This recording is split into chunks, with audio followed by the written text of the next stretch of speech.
Não, muito legal. Dá vontade de falar várias coisas, né? Uma coisa sobre esses atores sociais da Amazônia, né? Seria longo contar a história, mas, de forma geral, você pode dizer que é um processo de desenvolvimento, de crescimento, de ampliar muito grande. Por exemplo, eu fiz há pouco um filme, uma série chamada Transamazônica, Utopias na Selva, que a gente viajou a Transamazônica foi construída, que é de Estreito, no Maranhão, até Lábrea, no Amazonas. Então, você tem um trecho dela, que é o trecho do Araguaia. O pessoal do CPT e tal fala com o maior orgulho: a maior reforma agrária da história do Brasil. 5 milhões de hectares arrancados da mão do latifúndio. Tudo a bala. A guerra camponesa do Bico do Papagaio, a guerra camponesa dos perdidos do Supará. Hoje, o sul e sudeste da Amazônia é o lugar de 527 assentamentos, 527 assentamentos fruto da luta pela reforma agrária.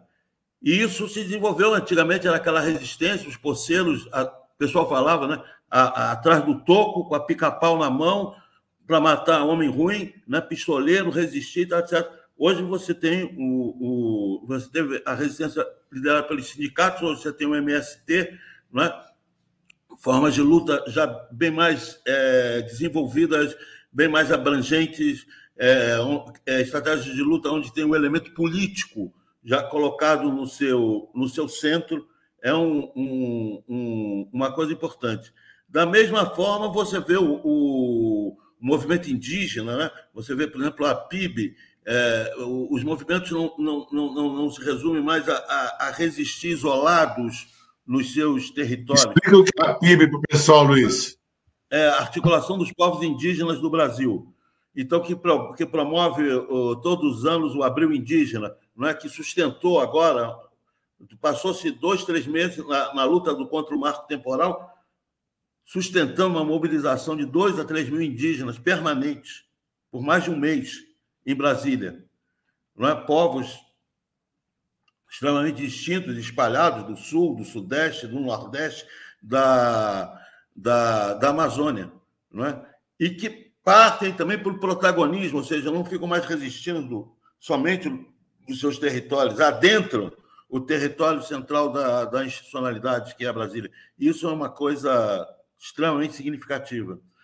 E também, em outros marcos, você vê que uma coisa importante, por exemplo, a retomada da presença indígena, ainda que uma única pessoa, né? Mas a Joênia, retomando aquilo que foi do Juruna, a Joênia, o Apixana, você tem uma coisa que, do ponto de vista do conhecimento, dos saberes, nós vimos aqui no Encontro dos Saberes, é impressionante. Você tem o Davi Pereira Júnior, quilombola de Alcântara, doutor em Harvard. Né? Você tem o Uraã Paiter, você está entendendo? Vice-cacique-geral do povo Paiter de Rondônia, mestre em interculturalidade pela UNB. Você tem a Márcia Cambeba, ouvidora do município de Belém, escritora, doutora em geografia pela UFPA. Então, você tem também, quer dizer, você tem trajetórias que são do movimento e que são de indivíduos, que são trajetórias que dão esperança, porque são trajetórias que aglutinam, são trajetórias que partem da mera resistência para ações ofensivas, né? Ações de ir para frente, enfim, de reclamar protagonismo, né? Não apenas ações de lamentar contra a agressão, mas também de postular protagonismo. Então, isso é um movimento que eu vejo que está ocorrendo. E enche de esperanças, né? Enche de esperanças, porque isso são coisas que vão modificando os territórios. Isso é uma coisa muito importante. Quando, por exemplo, o povo Munduruku se cansa de esperar, e mesmo assolado, como eles estão, assolados pelo garimpo, pelo lugar onde está sendo, mais até do que nos Yanomamis, mais cruel, a presença do garimpo mais larga, mais extensa, é na terra Munduruku, mas eles vão lá e promovem uma autodemarcação.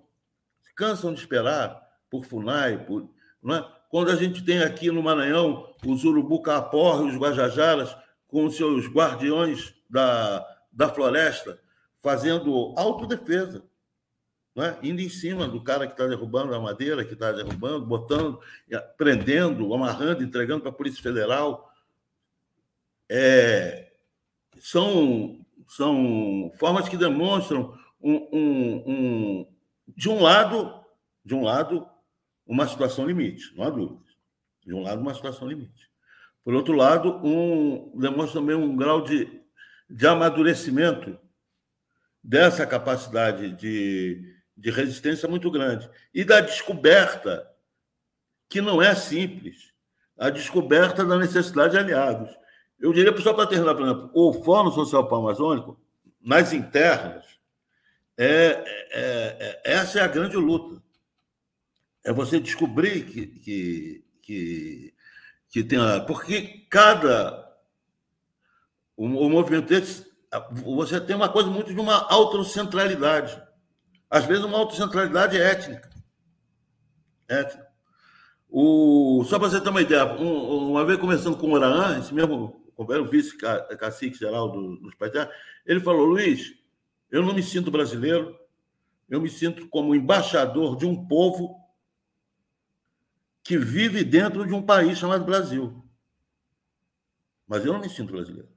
Eu me sinto embaixador de um povo que vive dentro do Brasil.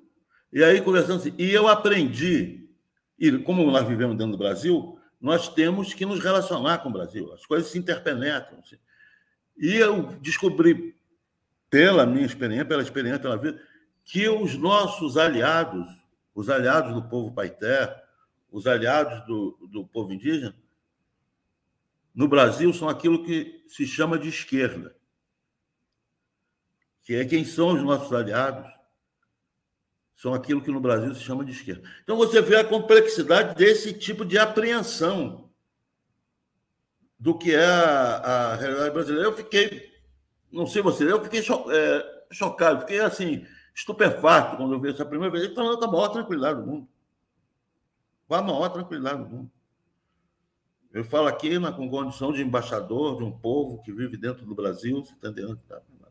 Enfim, então você tem essas autocompreensões, essas autocentralidades são muito fortes aqui na Amazônia. E essa luta por construir um tecido comum indispensável, não é? É uma coisa muito, muito importante. Né? Assim como os próprios povos indígenas. Né? Hoje você não tem guerra entre povos indígenas. Às vezes tem às vezes lá ficou os Paité têm uma desconfiança dos Oróis, você tá entendendo? Os Oróis têm uma desconfiança dos Icolém, você tá entendendo? Mas estão lutando juntos. Estão indo juntos. Descobriram que tem um inimigo comum. Isso é um aprendizado magnífico. A gente se sentir fazendo parte desse processo é emocionante. E só para terminar, e dizer essas coisas que o Cunca falou, que como a gente se sente próximo, isso também se teria que estudar mais, conhecer mais. Essa questão das periferias. Essa coisa que você está falando sou do Rio, vim do Rio, é o mesmo. Na periferia do Rio e na periferia aqui da Terra Firme. Essa imagem que a gente tem que quando passa um camburão da polícia, que parece uma tropa de ocupação, né? Parece um cara que está ali para defender o cidadão, as pessoas. É uma tropa de ocupação, né? Seus fuzis do lado de fora das janelas, das janelas das viaturas, né? O seu procedimento militarizado, armado, como se fosse uma força de ocupação de um território inimigo, de um território hostil.